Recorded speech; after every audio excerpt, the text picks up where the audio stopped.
So welcome, guys. Thank you so much for the National Biodiversity Teach-In for having me here today. I'm super excited to talk to you guys about getting involved and how positively you can impact your community, starting with yourself.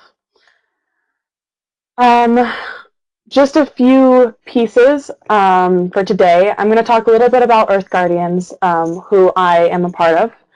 My story, and then successful tips that I found in getting involved. About a year ago, I was in a classroom, not really sure what to do, and now I can successfully say I've started 2 Earth Guardians crews with more than 10 people in each, which is kind of big, especially since they've been up for only about 6 weeks now. And yeah, I can't wait to speak to you guys. All right, so. And then at the end, we'll have a Q&A. I'm going to have one kind of in the middle, too, so if you guys have any burning questions, you can ask them then, too. All right, so I think I kind of did this already, but my name is Marlow Baines. I'm the regional crew director for the central part of the United States with Earth Guardians. Earth Guardians' mission is to give youth a platform and resources to create positive change in their communities. We believe in a better future for our future kids, for ourselves, and even our parents. And it's about where our planet is not in peril danger and our future generations are safe from the disaster past generations have passed down to us. Tamara Roski and her whole family have inspired thousands of people to speak up, and I'm going to actually read a little bit about our story. Earth Guardian started as an accredited high school in Maui, Hawaii in 1992. They were focused on environmental awareness in its core curriculum. Students studied the history of social movements and took action to restore sandalwood forests and shut down the toxic practice of burning sugarcane. The school became recognized through the Hawaiian Islands and beyond. Soon they were recognized by the Dalai Lama, presenting the Children's Torch of Hope to 25 Earth Guardian students.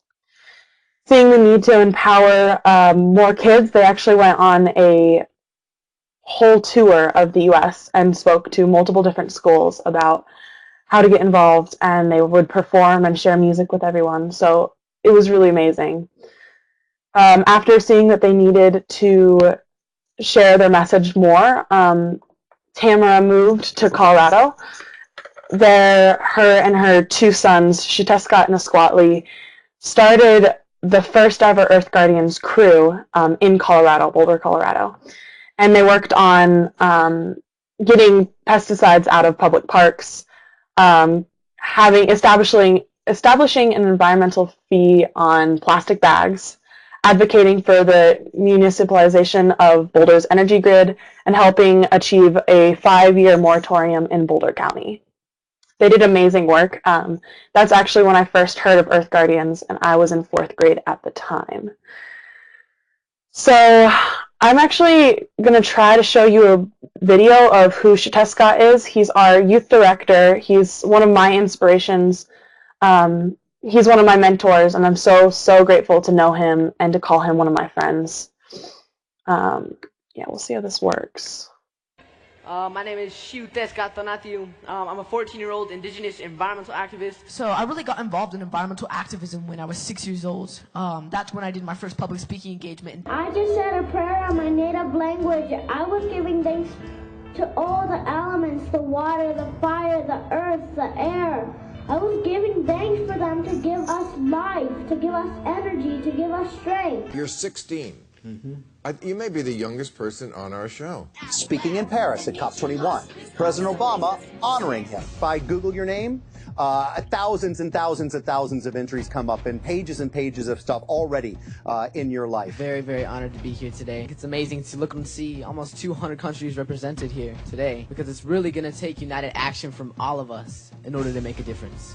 You're one of the youngest people ever to address the UN on climate matters. We are at a tipping point right now where we will either be remembered as the generation that destroyed the planet, as a generation that put profits before future, or as a generation that united to address the greatest issue of our time? He was telling me that basically he is from the generation that has the most at stake in climate change. Everything that they're talking about is like the world we're going to inherit. Every problem that brings us together that the Sustainable Development Goals hopes to accomplish is like about our future. And that's why I think what you're doing is so important. You're going to remind our country about the importance of the land. There's a lot of people in the world that don't care about the environment, but people care about their kids, about their grandchildren, about their legacy that they're going to leave behind. That's what's at stake. That's what's at stake, is the kind of world my generation is going to be left with. That's what I'm fighting to protect. That's what my message is all about. And that's why people got to listen. I am more optimistic for meeting you. We owe it to future generations to be the leaders of today so that they can have a tomorrow. Thank you.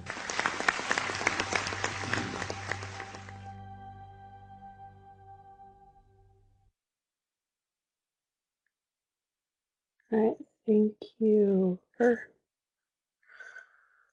right, one sec. I have to. Oh, I figured it out.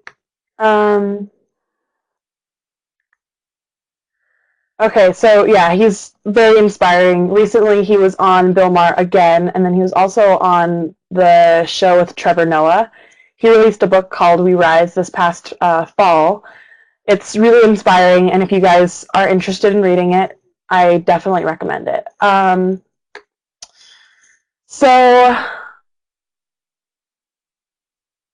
Yeah, it's amazing. This is like how Earth Guardian started. It's a family all across the world.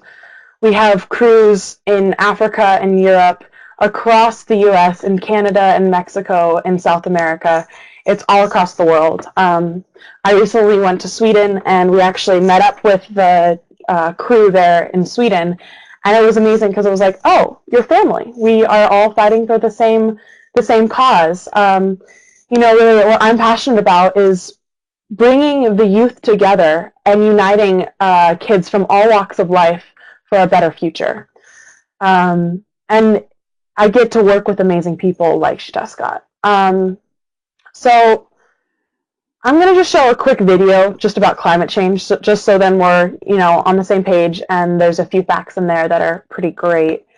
And then we'll go on. We hear it so much that it feels like a buzzword, but it is far from it. Climate change is a real and serious issue. But isn't the climate always changing? What exactly is climate changing? Why should we care? Well, the Earth's climate has changed throughout history. Most of these slight changes are caused by small variations in the Earth's orbit. But climate change as we know it today is characterized by an abrupt increase in the Earth's temperature. It is estimated to have gotten 1.2 to 1.4 degrees Fahrenheit warmer in just the last century. 10 out of the last 13 years were the warmest on record. 97% of climate scientists agree that this new tendency is not caused by the variations of the Earth's orbit, but rather very likely caused by human activities. That means you and me. And since the Industrial Revolution, we have come a long way. Humans built airplanes, faster cars, developed remarkable technology, and learned how the natural resources around us can be used for our benefit. Although this has led to many wonderful inventions and advancements, like the device you're using to watch this video, or the ability to take a plane halfway around the world, it also means we've increased our consumption of natural resources and in turn released a lot of greenhouse gases into the atmosphere. Now, greenhouse gases occur naturally, but in excess can be dangerous to our planet. Modern human activities have increased the release of non-naturally occurring greenhouse gases because we have stepped up our demand for burning fossil fuels. The composition of greenhouse gases traps heat radiated from the sun. The more heat they trap, the warmer our planet gets. And as our planet gets warmer, we begin to feel the effects. One of climate change's biggest victims is our oceans.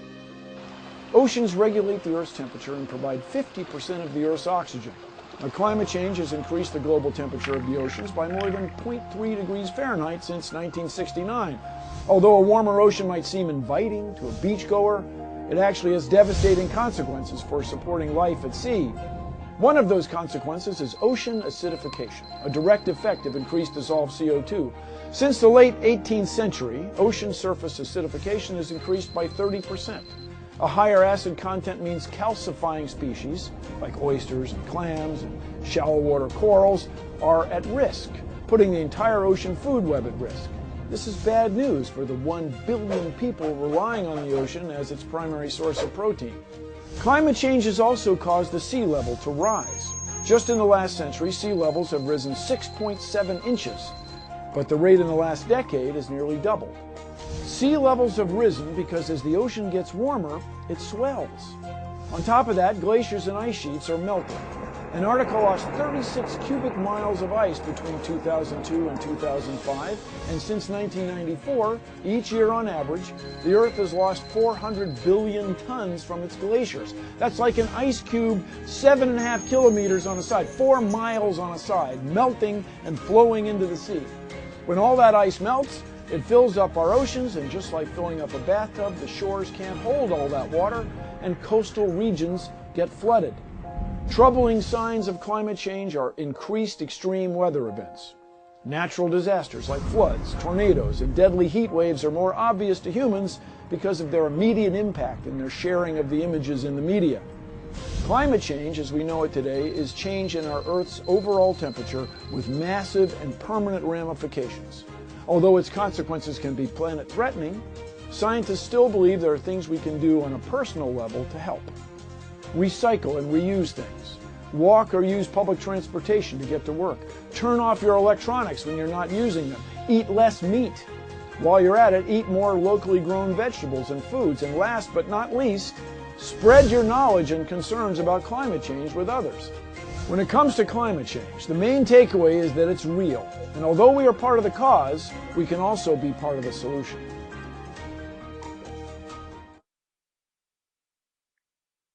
All right, great. So somebody, while the video was playing, asked me how you can get more involved with Earth Guardians. Kind of a perfect transition. So some of the stuff can be really scary and really overwhelming, especially for if you're a kid and it's like, oh, well, your future's in danger, so good luck. I think that's something that is one of the hardest parts about getting involved, but you should never feel scared about it. So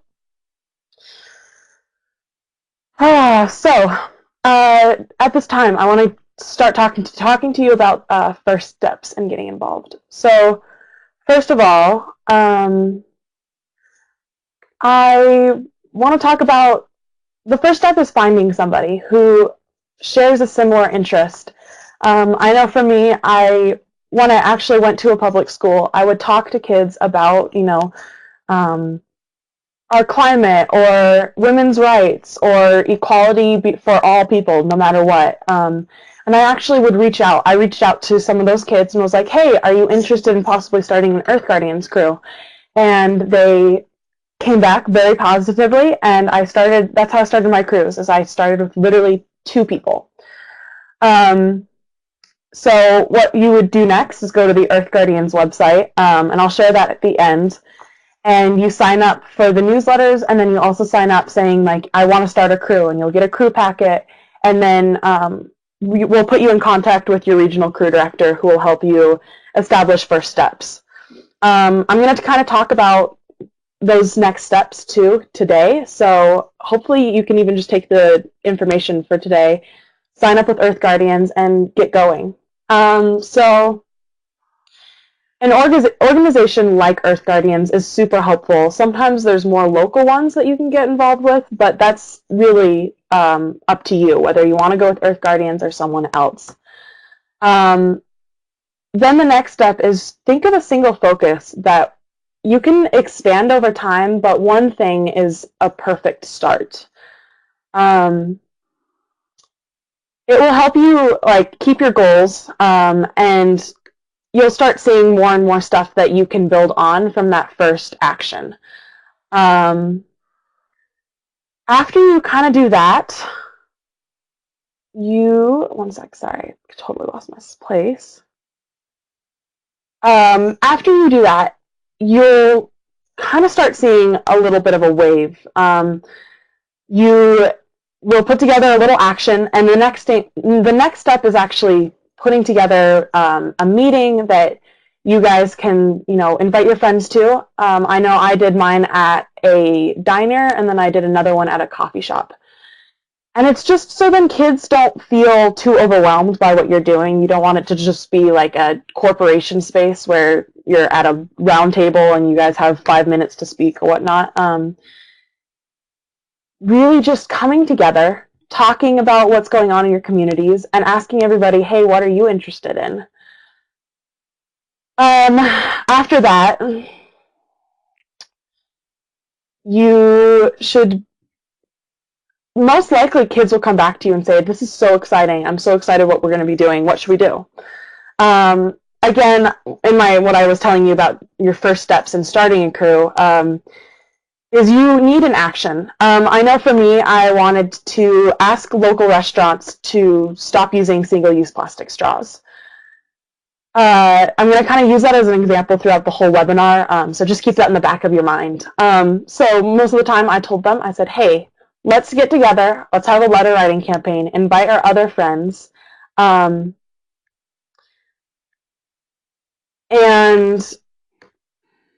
let's just get together and we can talk about why we want to say no to plastic straws, and then just build some momentum. So I put together a template and for emails, and then I also put together a few messages that we could share to our local restaurants by tweeting, tagging them. We got together and we sent some emails.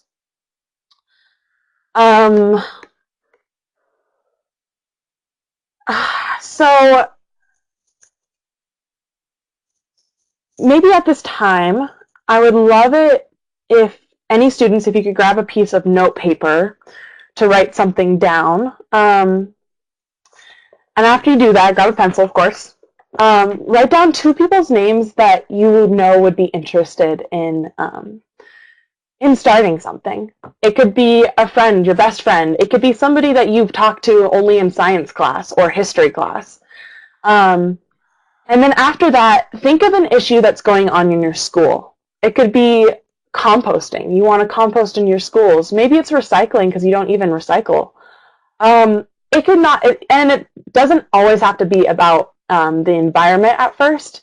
I know for me, I started by just bringing awareness to why dress codes can be really detrimental to girls' mental health. So it could maybe be about talking to the principal about changing the dress code. Or it could be about asking the school district to stop using single-use plastic water bottles. All right, so if you write down one topic, I'll give you maybe a minute to just kind of think about that information. Hopefully write it down.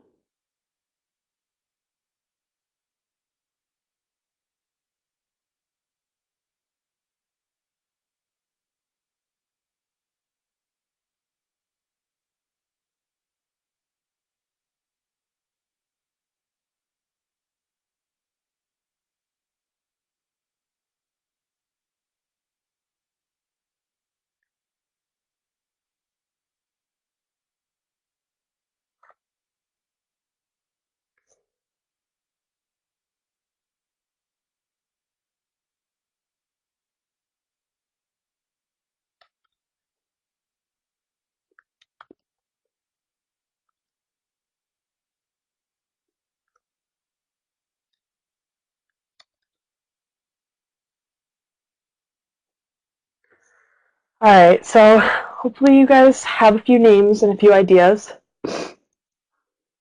So now I'm just going to really go through like some bulleted points that maybe you can write down about this crew and some of the ideas that I've already shared. It's very likely that you might be the first person to speak out.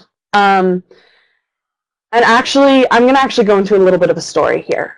So I have always been a very outspoken person. I was like the first person whenever a teacher would ask if we had any questions, I'd raise my hand. By like 8th grade, everybody would be kind of groaning because they know I would have some sort of question that the teacher, for the teacher. So I was outspoken. I went to a private school and then I went to a public school for my first year, my freshman year. What I found was crazy. Like, most kids, first of all, didn't really know about climate change, but they also didn't want to do anything about it, or I thought that they didn't know. So I kind of actually got quiet, and I said, you know, it's fine. Maybe I'll just wait for my time to share what I know.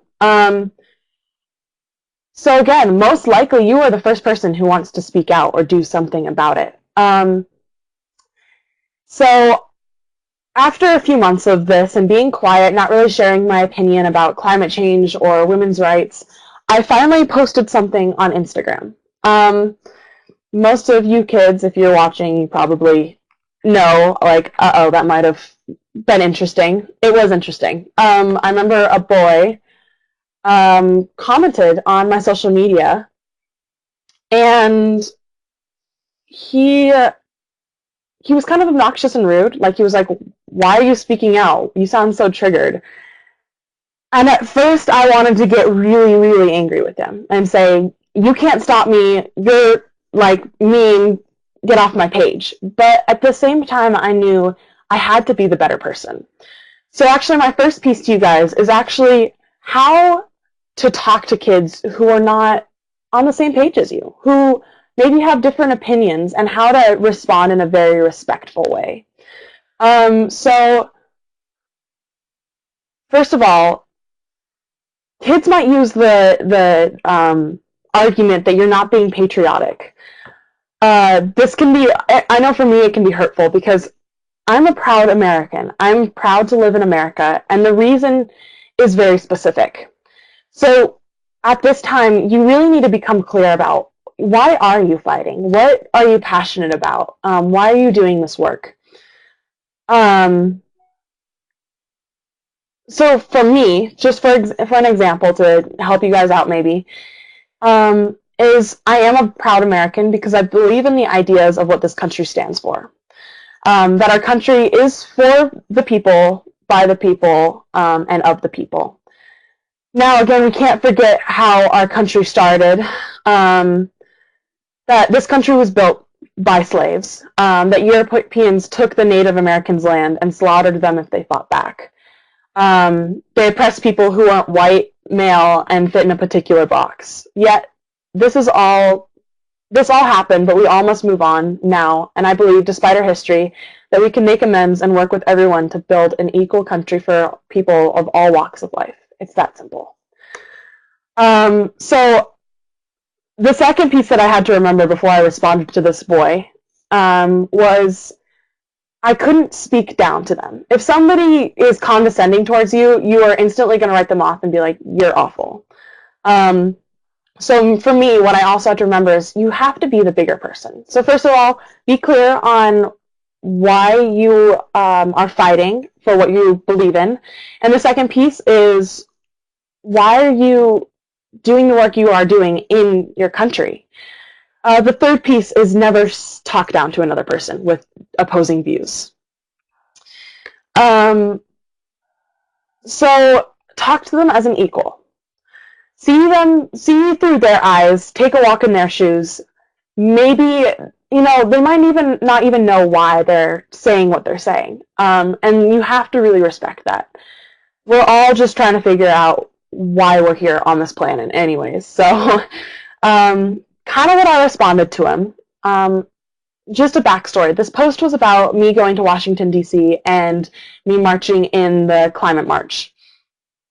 He commented on my post saying climate change was a hoax. And again, I wanted to call him an idiot, but let's be honest, if he truly believed in that, I couldn't just undermine him.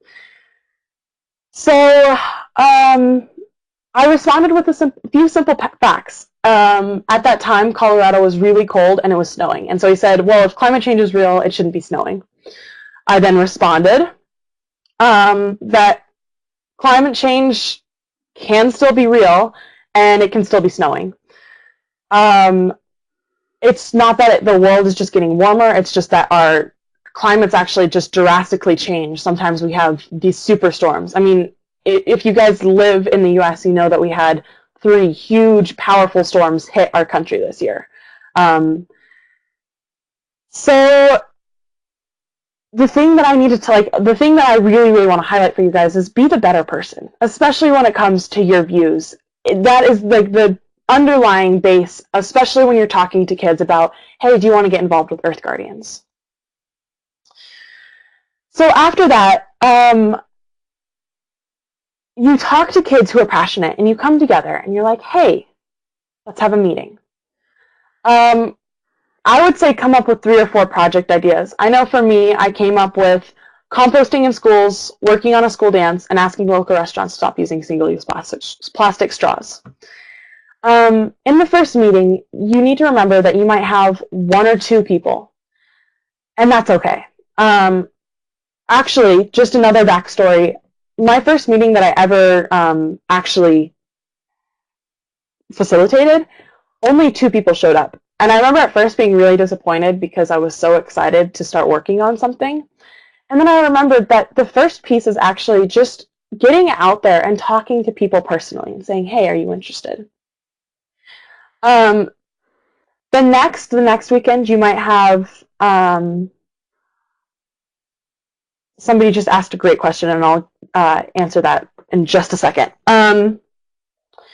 Next weekend, you might have another person ask you, hey, I heard about your meeting. Is it okay if I come? And that's great. Another piece here is have a platform that you can talk to kids on. I know for me and my crews, we use Snapchat because kids never respond to texts. So, yep, I'm guilty here too. So have a platform, maybe put together a group chat, and then say, hey, these are our meetings. Who can make it? And then you can add kids who are interested and talk to them on Snapchat. Maybe it's Instagram, maybe it's Facebook. Okay, so I'm actually going to answer your question. And each, I think it's bio, they asked, how do you explain weather versus climate to your peers? That's a really good question. So I don't want to dance around this question, but I think it's really important for you to kind of find that out for yourself. I've had to do a lot of research. So even just to everybody is do your research. Learn a little bit about, what is the difference between weather and the climate? And then actually put it into a fact sheet. And I'm going to actually show you later the fact sheet that me and my crews have put together. I hope that kind of answers your question. Again, it's a hard topic, especially when somebody has very, very opposing views. So after you've had your meeting, I would say put together a timeline for your year with simple goals and then some long-term goals. For me, I had a goal to start 3 crews in the first 3 months of 2018. And then I said, I really want 10 people interested and part of my crews by the end of January. In the first 2 weeks, I reached pretty much both of those goals. I'm still putting together a crew in Denver, the city close to me. But those goals, when you reach them, it makes you feel so much better about the work you're doing. And then when somebody asks you, hey, what are you doing? You can explain, this is what we accomplished. These are the goals that we've already met. And then the second piece is having long-term goals. For me, I have a goal of putting together a huge action and getting more like 50 or 60 kids excited about Earth Guardians and building really, really powerful and like awesome crews. And I'm really hoping that in the next few months, I can have like seasonal get-togethers with all Earth Guardians in my area. I think that'd be super fun. And then we'd have like crazy dance parties along with eating good food and meeting each other and talking about what we're accomplishing in our communities.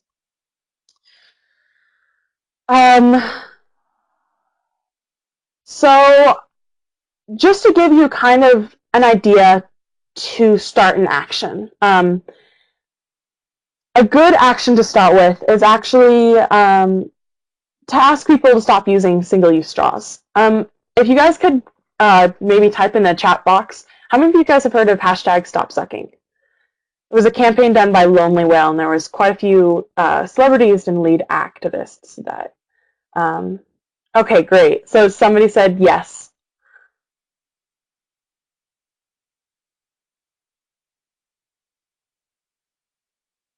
Awesome. Okay, it's great to hear that people have heard about it, and it's great that I get to be the first person to tell you about it. So hashtag stop sucking is an action to ask everyone to pledge to stop using single-use plastic straws. Why are plastic straws bad? Okay, great. Somebody said no, but I've heard of one less straw. Yes, there's multiple campaigns all across the nation.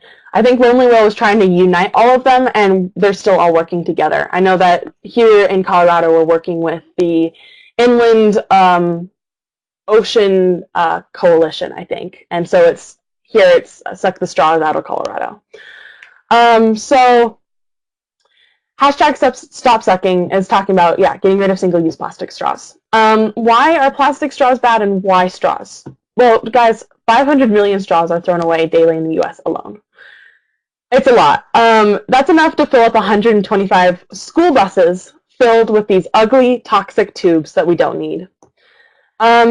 Also, single-use plastic straws are really, really hard to recycle. And when they aren't, when they end up in the landfill, plastic can't break down in the ocean. So it just gets smaller and smaller.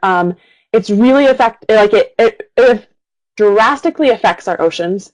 It's not good for the marine life, and then it's not good for us and our water. There was a study done recently that I want to say 90% of our water has plastic fibers in it.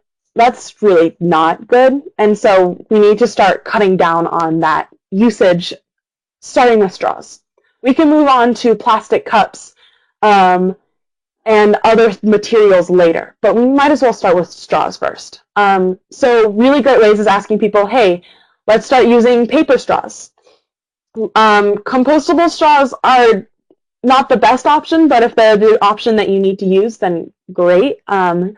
When you have compostable straws, they need to go to a specific facility to break down, and it's really hard. If they end up in the landfill, it's pretty much the same thing with plastic. And it's really easy to track simple goals for this action. It's asking, hey, let's have a letter writing campaign.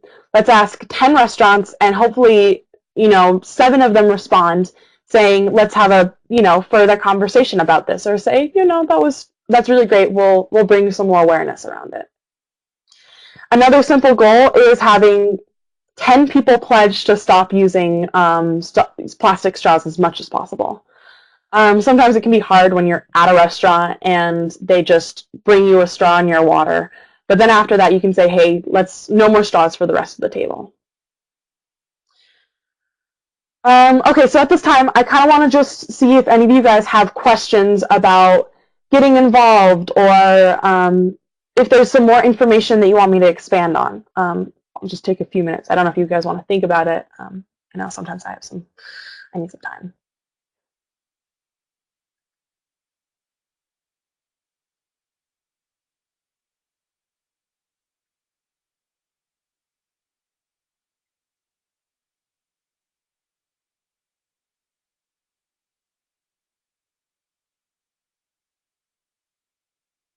Okay, so we have our first question. Somebody says, what happens if no one shows up? I'm going to say that's pretty much impossible. The only reason no one would be showing up is if you don't go and start a conversation with someone first. The mistake that I made in my first meeting was I didn't actually personally go and have conversations with people, and that is maybe one of the hugest tips that I want to give you guys.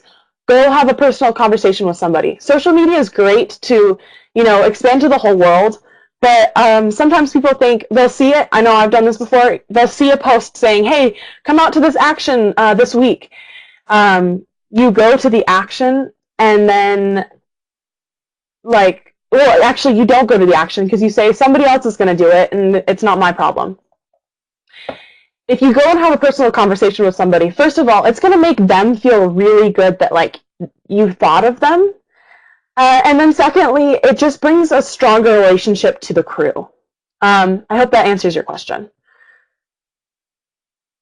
Then we have another one. Could you maybe expand on this? Somebody said to a meeting. One sec, I have to go back up. It says to a meeting for the crew. Could you explain that? Oh, are you talking about having like an introduction meeting for the crew? Just let me know. While you're typing, somebody said, "This is wonderful. Do we need to contact your site to get started? Handouts, newsletters?" Okay. So yes, if you are interested to get started, handouts, newsletters. Okay. So yes, if you are interested in getting involved with Earth Guardians, please go to our website. Maybe I can actually share my screen. Would you guys be interested in seeing how to sign up for a crew?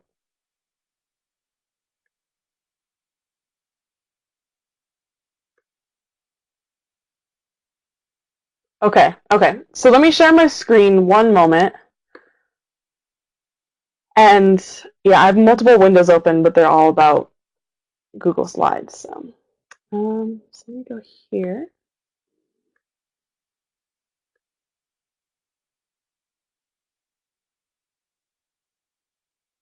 Can you guys see?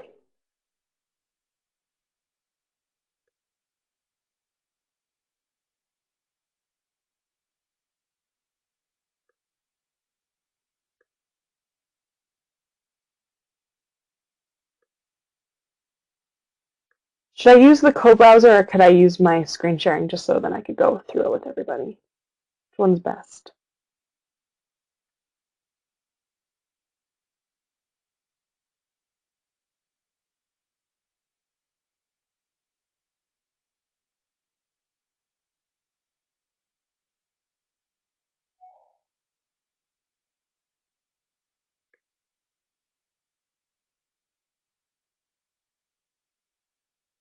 Okay, somebody said co-browser is easier, so I'm gonna actually see. All right, let's see if I can do this.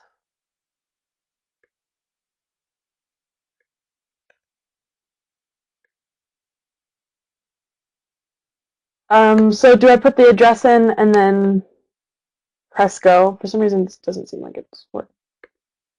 Oh, maybe. Here we go. Just kidding. I figured it out, guys.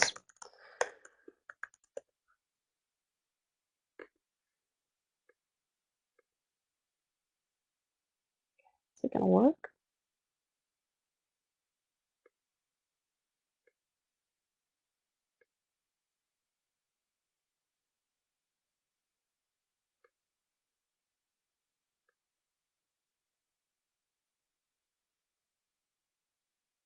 I'm not sure if it's up. Okay, I might do screen sharing instead. Sorry, guys.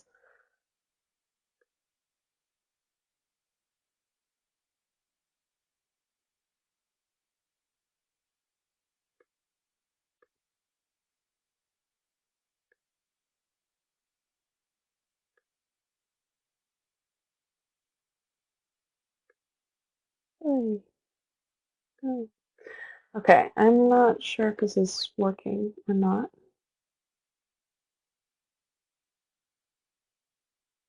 All right, sorry, guys.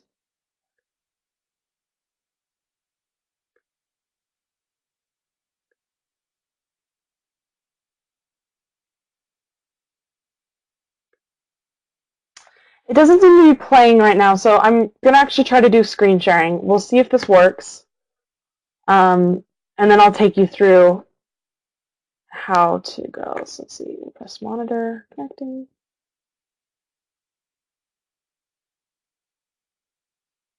All right, so it's earthguardians.org.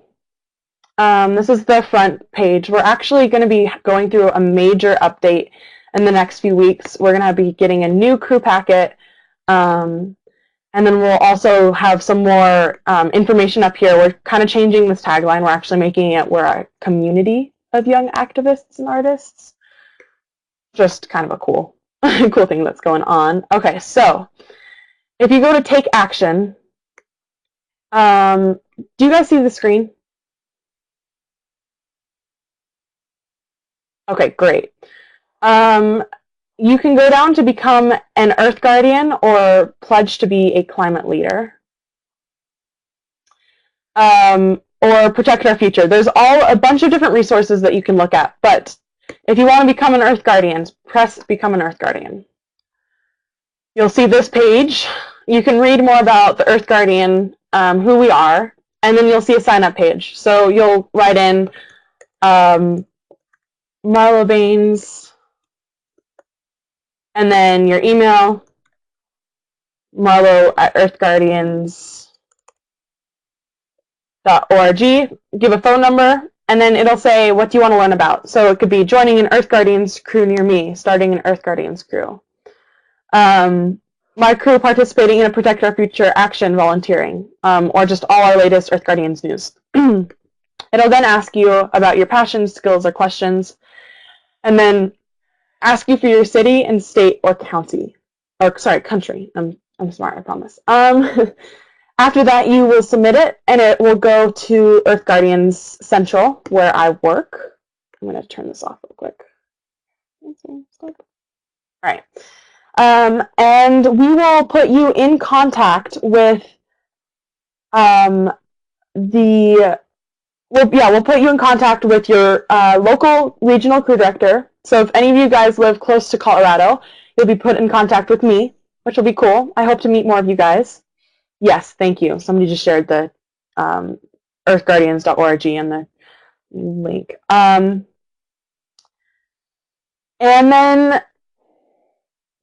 then you get to start your crew. Also, the amazing thing, some basic resources that you get, especially with Earth Guardians, is you will, if you're doing some amazing work, you'll be sponsored and you'll get a shout out on our Facebook and our Instagram page, even our newsletter. We get to meet each other at different events. It's kind of crucial, though, that you do sign up on the website so then we can know where your crew is. We're putting together actually a whole map of where crews are, and so if you live in the area, then you can see, like, oh, there's a crew close to me, or there's not a crew, so I get to start one. Yeah, I think I'm almost to the end. If you guys have more questions, please ask me. And if you guys are interested, I could show you also the fact sheet my crew has put together. Awesome, thank you so much. Yes, I'm grateful that I'm hopefully inspiring some of you. I love the work that I'm doing. It makes me so happy. I think the best part of my day, the best part of my just a week is, first of all, getting to hang out with really, really cool people. You know, it can be kind of weird and lonely sometimes, but then once you realize, hey, I have friends all around me. I have friends, you know, in all different counties and different states. Then all of a sudden it becomes more fun. Then if you go to conferences, I went to the National or International Pioneers Conference in California this year, and I was astonished by how many kids were involved, and then I got to make friends with different organizations working together. It was really cool. Somebody asked me, what are your plans after high school? Well, right now, I see myself going to college. I really want to get kind of a degree in business, and hopefully starting a business that's environmentally friendly, or helping out with organizations like this. I've met a lot of different people, and one of the amazing things you also get to do with this work is you get to meet new people. You get to start networking and creating crazy connections all across the country. Just a kind of story about Xiuhtezcatl, like, he started doing his work. He was really passionate about music, and right now he's killing it. If you guys are interested, go check out his song Blue Ink on Spotify, Apple Music, anywhere. Let me write it in here. It is definitely my top jam of 2018, because he just released it like a week ago. But we're trying to get 10,000 streams on it in the next 2 weeks. So go help us there. Help him. He's really cool. Let's see if I can share some notes. Yeah, so I think I'm kind of getting to the end of it. So if you guys have any more questions, I also just want to put you in contact. So Earth Guardians, you can look us up on Facebook at just Earth Guardians, or you can look us up on Instagram on Earth Guardians.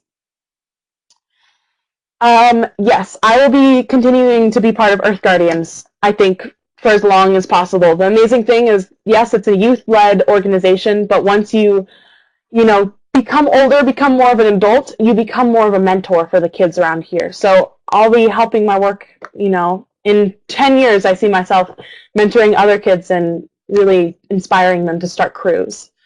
Yeah. And then if you guys are interested, if you guys want to like get in contact with me personally, my email is marlow@earthguardians.com. I mean .org, sorry. And then I don't know if any of you guys are in the area or close by Colorado. You can totally, I know this is going to sound weird, but as I was saying before, kids sometimes don't use text, so I've been using social media. That Marlow Baines is my Facebook and my Instagram page. So if you guys want to check me out and get in contact, let's talk, and I can totally help you out with resources. We could have a personal call. I'm here for you guys. That's what I'm here to do, is to help out. Somebody said, what is the youngest Earth Guardian's age? The nice thing, we have Earth Guardians who are 6, 5. We have Earth Guardians who are little toddlers. It started out with Xiuhtezcatl doing a speech when he was 6 years old. He got in front of a group of people and he spoke. He wrote his own speech. He got up and spoke to everyone. So it's really, honestly, kids of all ages. I know, yeah, so I know Earth Guardians who are toddlers, and I also know Earth Guardians who are 21. So everybody's welcome. Yeah. Cool.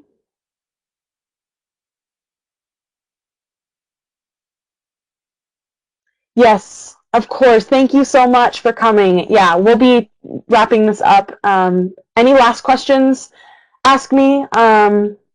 Yes, of course. Yes, this has been amazing. Thank you so much for the biodiversity teach-in, for having me. Thank you guys for coming out, watching, learning some more about getting involved. I hope this was helpful. And I am hoping to have more informational talks later down the road. I have one about the oil and gas industry and plastic and how they're really deeply connected. So if you guys are interested, again, follow us on Earth Guardians or follow me on Facebook, Instagram. Yeah, and then you can come and watch me talk more about that. Great, thank you. Yes. Yeah, I'm definitely going to follow you guys on social media. This is amazing what you guys are doing here at the National Biodiversity Teach-In. Yeah, any last questions? No, I think we're at the end, but thank you guys so much. I hope to hear from you guys soon. I'm going to actually make sure that I have that. You guys will be seeing me following your page in a little bit. Yeah, thank you. All right. Have a good